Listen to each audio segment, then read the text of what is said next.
Hello students,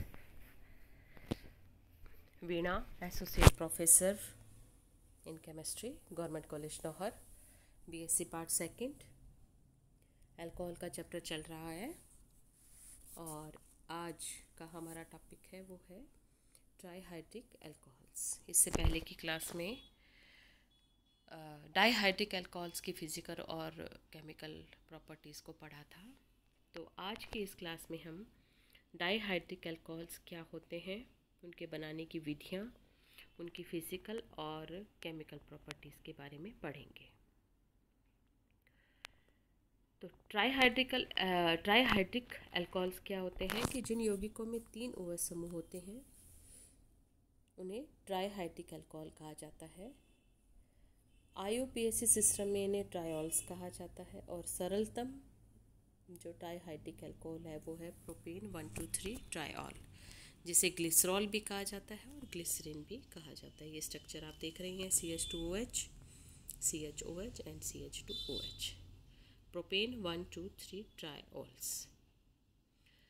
अब इसमें आप देखें स्ट्रक्चर में तो पहला और तीसरा जो OH समूह है वो है प्राइमरी अल्कोहलिक ग्रुप। पहला और तीसरा है प्राइमरी अल्कोहलिक ग्रुप और दूसरा कार्बन है वो है सेकेंडरी अल्कोहलिक ग्रुप। और यह सभी वेजिटेबल्स तथा एनिमल ऑयल्स तथा फैट्स में उच्च वसीय अम्लों के ग्लिसरिल एस्टर के रूप में पाया जाता है, जिन्हें ट्राई एसाइल ग्लिसरॉल्स या ट्राई ग्लिसराइड्स भी कहा जाता है। हाई फैटी एसिड्स के ये जो एस्टर्स होते हैं उनमें ये पाया जाता है।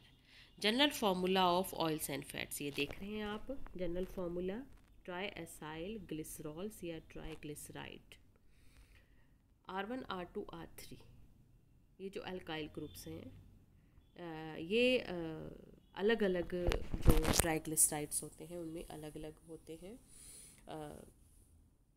दोनों तरह से होते हैं। ये R1 R2 R3 ये समान भी हो सकते हैं और ये अलग अलग अल्काइल ग्रुप भी हो सकते हैं। और जो हाई फैटी एसिड्स हैं इनमें इन अल्काइल ग्रुप में कार्बन परमाणुओं की संख्या 12 से 18 के बीच में रहती है। ये दो एग्जाम्पल आप देख रहे हैं, ट्राइस्टेरीन एंड ट्राइपामिटीन। ट्राइस्टेरीन में ये कार्बन 17H35 और ट्राइपामिटीन में ये है C15H31। मेथड्स ऑफ प्रिपरेशन, बनाने की विधियाँ। तो पहली विधि है इसकी by the saponification of oils and fats. वसा तथा तेल उच्च वसीय अम्लों तथा ग्लिसरॉल के ट्राइएस्टर होते हैं। जो फैट और ऑयल्स जो हैं वो हाई फैटी एसिड्स तथा ग्लिसरॉल के ट्राइएस्टर हैं और कास्टिक क्षारों के साथ जल अपघटन करने पर ग्लिसरॉल तथा वसीय अम्लों के सोडियम लवण बनते हैं जिन्हें सोप कहा जाता है। इसीलिए इस जो प्रक्रिया है इसको सैपोनिफिकेशन कहा जाता है। अब इसी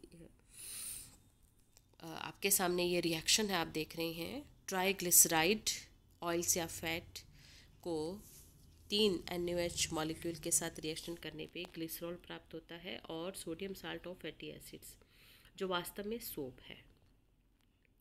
तो इस रिएक्शन का कॉमर्शियली बहुत ही महत्व रखता है, क्योंकि जो हमारी सोप इंडस्ट्रीज़ है उनके अंदर ये जो सोप बनाने की प्रक्रिया के दौरान ये रिएक्शन आप देख रहे हैं, ये रिएक्शन संपन्न होती है और इस सोप बनाने की प्रक्रिया में वास्तव में जो ग्लिसरॉल प्राप्त होता है वो इसका बाय प्रोडक्ट है और मेन जो है इसके अंदर ये सोप बनते हैं। सेकेंड रिएक्शन है वो है synthesis from elements, that is carbon and hydrogen. अब कार्बन और हाइड्रोजन को इलेक्ट्रिक आर्क रिएक्शन आप देख रहे हैं, विद्युत आर्क से गुजारते हैं तो एसिटाइलीन प्राप्त होता है, जिसका सोडियम लिक्विड अमोनिया के साथ 196 केल्विन पे गर्म करते हैं तो इसका सोडियम साल्ट यानी सोडियम एसिटाइलाइड प्राप्त होता है। जिसका मिथाइल आयोडाइड के साथ रिएक्शन करवाते हैं फर्दर तो प्रोपाइन की प्राप्ति होती है। और प्रोपाइन से इसका करवाते हैं हाइड्रोजन के साथ रिएक्शन, पैलेडियम और बैरियम सल्फेट की उपस्थिति में प्रोपीन की प्राप्ति होती है। उसका क्लोरीन के साथ रिएक्शन करवाते हैं तो एलिल क्लोराइड बनता है, जिसका सोडियम कार्बोनेट के साथ एक्वस सोडियम कार्बोनेट के साथ 423 केल्विन तापमान पर तथा 12 एटमॉस्फेरिक प्रेशर में जब रिएक्शन करवाते हैं तो एलिल अल्कोहल की प्राप्ति होती है। और इस एलिल अल्कोहल का HOCl के साथ क्रिया करवाने पे 2-क्लोरोप्रोपेन 1,3 डायोल की प्राप्ति होती है, और जिसका एक्वस NaOH के साथ फर्दर जब रिएक्शन करवाते हैं तो फाइनली इसमें ग्लिसरॉल की प्राप्ति होती है। फिजिकल प्रॉपर्टीज, फिजिकल प्रॉपर्टी में देखें तो ग्लिसरॉल एक रंगहीन, विस्कासी एवं स्वाद में मीठा तरफ है। विस्कासी मतलब क्योंकि 3 OH समूह हैं तो इसके अंदर इंटरमॉलिक्यूलर हाइड्रोजन बॉन्डिंग बहुत ही स्ट्रांगली पाया जाता है, इसलिए ये एक विस्कस लिक्विड है। ये बॉइलिंग पॉइंट इसका है 290 डिग्री सेंटीग्रेड, जिस पर ये विघटित भी हो जाता है। जल और एथेनॉल में पूर्णतः घुलनशील है, क्योंकि इसमें 3 OH है, इसलिए जल अणुओं के साथ ये हाइड्रोजन बॉन्ड बना लेता है। ऑर्गेनिक सोलवेंट अगर देखें, ईथर, बेंजीन या क्लोरोफॉर्म आदि में ये अविलय रहता है, जल से ये भारी होता है। केमिकल प्रॉपर्टीज़ हम देखें इसकी, तो केमिकल प्रॉपर्टीज़ में सबसे पहला रिएक्शन आता है रिएक्शन विद सोडियम। तो सोडियम के साथ आप इस रिएक्शन में आप देख रहे हो ग्लिसरॉल की रूम टेम्परेचर पर जब सोडियम के साथ क्रिया करवाते हैं तो मोनोसोडियम ग्लिसरोलेट प्राप्त होता है, और यही सोडियम के साथ जब टेम्परेचर राइज कर देते हैं 373 केल्विन पर तो डायसोडियम ग्लिसरोलेट की प्राप्ति होती है और हाइड्रोजन गैस इसमें निष्कासित होती है। सेकेंड रिएक्शन है वो है रिएक्शन विद हैलोजन एसिड। विशेष रूप से ये रिएक्शन है HCl के साथ। तो जब ग्लिसरॉल में 110 डिग्री सेंटीग्रेड पर HCl गैस प्रवाहित करते हैं तो 2 मोनोक्लोरो व्युत्पन्न का मिक्सचर प्राप्त होता है। यहाँ देख रहे हैं आप, पहला है ग्लिसरॉल अल्फा क्लोरोहाइड्रिन और दूसरा है ग्लिसरॉल बीटा क्लोरोहाइड्रिन। और फर्दर जब HCl आधिक्य में इसमें प्रवाहित की जाती है तो ये डाई क्लोरो व्युत्पन्न इसमें प्राप्त होते हैं। आप स्ट्रक्चर देख रहे हैं, glycerol alpha alpha dash dichlorohydrin तथा दूसरा है glycerol alpha beta dichlorohydrin. Next reaction है reaction with hydroiodic acid. HI के साथ ये रिएक्शन 2 प्रकार से संपन्न होती है। पहली ऐसी अभिक्रिया जिसके अंदर HI स्मॉल अमाउंट में काम में लिया जाता है, और दूसरी ऐसी अभिक्रिया जिसमें अधिक मात्रा में HI काम में लिया जाए। तो first reaction with A small amount of hydrogen iodide और PI3 के साथ आप देख रहे हैं ग्लिसरॉल का 3 मॉलिक्यूल HI के साथ क्रिया करवाते हैं with the elimination of 3 molecule of H2O।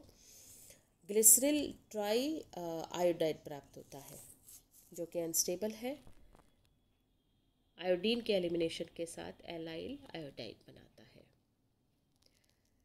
जब अधिक मात्रा में हाइड्रोजन आयोडाइड काम में लिया जाए तो ये अभिक्रिया एलिल आयोडाइड से ही आगे बढ़ती है। एलिल आयोडाइड में हाइड्रोजन आयोडाइड की मार्कोनिकॉफ नियमानुसार इसमें क्रिया करता है, तो हाइड्रोजन HI का हाइड्रोजन उस कार्बन पे जुड़ता है जिसमें पहले से हाइड्रोजन की संख्या अधिक है, तो ये बनता है 1,2-डाइआयोडोप्रोपेन जो कि अनस्टेबल है। आयोडीन के एलिमिनेशन के साथ प्रोपाइलीन बनाता है। फर्दर HI का मार्कोनिकॉफ नियमानुसार योग होता है और फाइनल प्रोडक्ट के रूप में प्राप्त होता है आइसोप्रोपाइल आयोडाइड। नेक्स्ट रिएक्शन है रिएक्शन विद HNO3। तो जब कंसनट्रेट H2SO4 की उपस्थिति में ग्लिसरॉल की कंसनट्रेट HNO3 के साथ क्रिया करवाई जाती है तो ग्लिसरल ट्राई नाइट्रेट प्राप्त होता है, जिसे ट्राई नाइट्रोग्लिसरीन भी कहा जाता है। शॉर्ट फॉर्म है उसकी TNG। ये रिएक्शन आप देख रहे हैं। 1 molecule of glycerol 3 molecule of HNO3 के साथ रिएक्ट करता है कंसनट्रेट H2SO4 की उपस्थिति में। Temperature 283 to 298 kelvin. With the elimination of 3 molecule of water final product बनता है glycerol try nitrate. Next reaction है रिएक्शन विद ऑक्सैलिक एसिड। तो ऑक्सैलिक एसिड के साथ अलग अलग टेम्परेचर पर रिएक्शन होती है। पहली रिएक्शन है at 110 degree centigrade and second reaction है 230 डिग्री सेंटीग्रेड। तो फर्स्ट रिएक्शन जब 110 डिग्री सेंटीग्रेड पर ये रिएक्शन होती है तो फाइनल प्रोडक्ट के रूप में बनता है फॉर्मिक एसिड। आप देखिए यहाँ 1 मॉलिक्यूल ऑफ ग्लिसरॉल और 1 molecule of oxalic acid 383 kelvin temperature पर बनता है ग्लिसरॉल मोनोऑक्सैलेट, जिसको गर्म करते हैं CO2 एलिमिनेट होती है और प्राप्त होता है ग्लिसरल मोनोफॉर्मेट, जिसका हाइड्रोलाइसिस करते हैं तो फाइनल प्रोडक्ट के रूप में फॉर्मिक एसिड बनता है। सेकंड जब 230 डिग्री सेंटीग्रेड पर गर्म करते हैं तो फाइनल प्रोडक्ट एलिल अल्कोहल प्राप्त होता है। यहाँ देखें आप 1 molecule of glycerol oxalic acid का 1 मॉलिक्यूल 503 केल्विन टेम्परेचर पर 2 मॉलिक्यूल वाटर मॉलिक्यूल का एलिमिनेशन होता है और ग्लिसरल डाई ऑक्सलेट की प्राप्ति होती है, जिसे डाई ऑक्सलिन भी कहा जाता है। जिसे गर्म करते हैं तो 2 CO2 मॉलिक्यूल के एलिमिनेशन के साथ एलिल अल्कोहल की प्राप्ति होती है। नेक्स्ट रिएक्शन है reaction with potassium hydrogen sulphate. Potassium hydrogen glycerol को जब पोटेशियम हाइड्रोजन सल्फेट या P2O5 या एनहाइड्रस जिंक क्लोराइड या कंसनट्रेट H2SO4 के साथ गर्म करते हैं तो ये वाटर मॉलिक्यूल के 2 वाटर मॉलिक्यूल का त्याग कर एक्रोलीन बनाता है, जिसकी बहुत विशिष्ट तीक्ष्ण गंध होती है। ये रिएक्शन आप देख रहे हैं 473 to 503 केल्विन पर इसको गर्म करके और एक्रोलीन की प्राप्ति होती है। नेक्स्ट रिएक्शन है एसिटाइलेशन। ग्लिसरॉल को एसिटिल क्लोराइड या एसिटिक एनहाइड्राइड के साथ गर्म करते हैं तो ग्लिसरल ट्राई एसीटेट प्राप्त होता है। नेक्स्ट रिएक्शन है रिएक्शन विद फास्फोरस हैलाइड। तो चाहे PCl5 के साथ रिएक्शन हो चाहे PCl3 के साथ रिएक्शन हो, फाइनल प्रोडक्ट बनता है 1,2,3 ट्राई क्लोरोप्रोपेन। नेक्स्ट रिएक्शन है ऑक्सीडेशन, जो बहुत ही इम्पोर्टेंट रिएक्शन है ग्लिसरॉल का। तो इस रिएक्शन को आप देखें, 2 अलग अलग रिएक्शन इसमें दिखाई गई हैं। ऑक्सीडेशन एक क्रम जो दिखाया गया है रिएक्शन होती हैं। तो पहले आप ऊपर वाली रिएक्शन में देखें, ग्लिसरॉल के ऑक्सीडेशन से ग्लिसरल्डिहाइड, ग्लिसरल्डिहाइड के ऑक्सीडेशन से ग्लिसरिक एसिड और ग्लिसरिक एसिड के ऑक्सीडेशन करने पर टार्टोनिक एसिड बनता है। दूसरी नीचे की तरफ जो आप रिएक्शन देख रहे हैं उसमें देखें कि ग्लिसरॉल के ऑक्सीडेशन से डाई हाइड्रोक्सी एसीटोन प्राप्त होता है। उसका ऑक्सीडेशन करने पर मीज़ो ऑक्सैलिक एसिड बनता है और मीज़ो ऑक्सैलिक एसिड का ऑक्सीडेशन करने पर ऑक्सैलिक अम्ल बनता है और जिसका ऑक्सीडेशन करने पर कार्बन डाइऑक्साइड और वाटर मॉलिक्यूल प्राप्त होता है। अब अलग अलग जो प्रोडक्ट मिल रहे हैं ये ऑक्सीकारक की प्रकृति तथा अभिक्रिया की परिस्थितियों पर निर्भर करता है। जैसे डाइल्यूट HNO3 के साथ ग्लिसरिक एसिड और टार्टोनिक एसिड मुख्य प्रोडक्ट के रूप में प्राप्त होते हैं। कंसनट्रेट HNO3 के साथ ये है मुख्य रूप से ग्लिसरिक एसिड प्राप्त होता है। बिस्मथ नाइट्रेट के साथ अभिक्रिया करवाते हैं तो केवल मीसो ऑक्सैलिक एसिड की प्राप्ति होती है। कुछ अन्य ऑक्सीकारक जैसे ब्रोमीन वाटर या सोडियम हाइपोब्रोमाइड या फेंटन्स रिएजेंट H2O2 और FeSO4 का जो मिक्सचर है के साथ ऑक्सीकृत कर और एल्डोल कंडेंसेशन के द्वारा संघनित होकर अल्फा एक्रोस की प्राप्ति होती है। अल्फा एक्रोस है DL फ्रक्टोज। यहाँ आप देखें